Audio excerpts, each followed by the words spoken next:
The biggest thing that triggers me on social media is a couple things. The first thing I'll just say is lack of definitions, because a lot of the times I see these cooking demos and it always says protein packed. And I think that each person has a different definition of that. So for me, protein packed means that if I'm eating a meal, that means that the macronutrient that is going to be the highest in that meal is protein. And I think that's a fair definition. So if you owned a business and you said, what's the rate of return on investment on this product? You would say this is very high. You would expect it to be a high number. You're not going to say 10%. So for me, I look at that the same way. So when someone says to me, I want something that's a lot of protein, I'm expecting that macronutrient to be the highest in protein for that meal. And so I'll see people say a protein packed pancakes. And then I look at what they're putting into it. It's like flour, it's eggs, and then it's blueberries, all these different components. And I'm like, yeah, but that's gonna be, there's no way the protein is gonna be higher than the carbs. So what I think they should say is, here's a meal that contains a significant amount of protein to help you get your recommended daily intake. But I have seen so many meals say this is a high protein meal, but the carbs are 3 to 4 times the amount of the protein, and the protein was 10 to 15 grams. And for us, our goal is that clients always eat about 25 plus grams of protein per meal, because that would be, to me, considered a good amount. But the other part is that if you have to eat 600 calories to get to 25 grams of protein, I don't know if that's gonna be a protein-packed serving, because I have to eat so many calories to get to that level of protein. So just don't be fooled that when you say, because clients come to me and say, oh, well, I eat peanut butter, or I eat peanut butter for just as, or nuts as a source of protein. Yes, there is protein in it, but fats would be the number one macronutrient in that serving, number one. And number two is the amount of calories you're gonna need to eat to get to that level of protein is too high.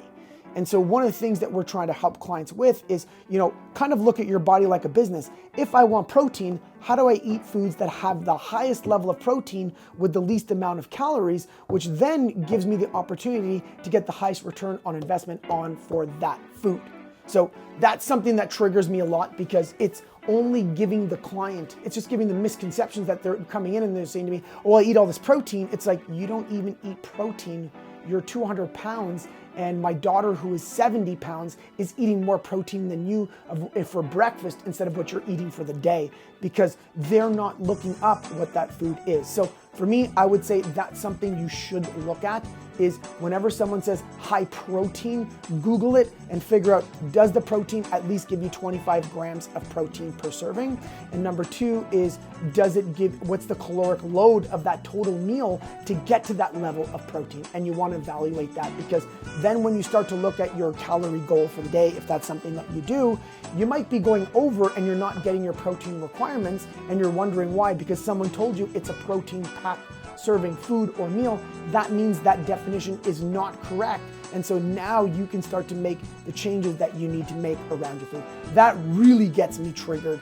And my wife does it on purpose, where she triggers me. She's like, oh, look at this high protein packed meal. And she already knows what the calories are and what the macronutrient profile is. And she already knows that it's low in protein. So she gets me really worked up. So that would be something that you want to make sure of. And that's something I think why coaches can really do a good thing for clients, is because they can help you navigate through social media.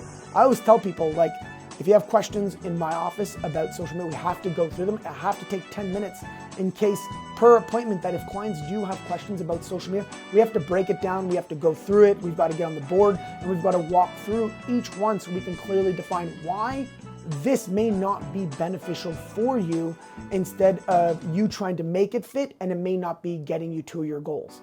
And that's where I always say, data of your black and white of your Excel sheet of your business, you have to go through certain things. You've got to clearly define, you've got to have goals, and then we just sit there and make up the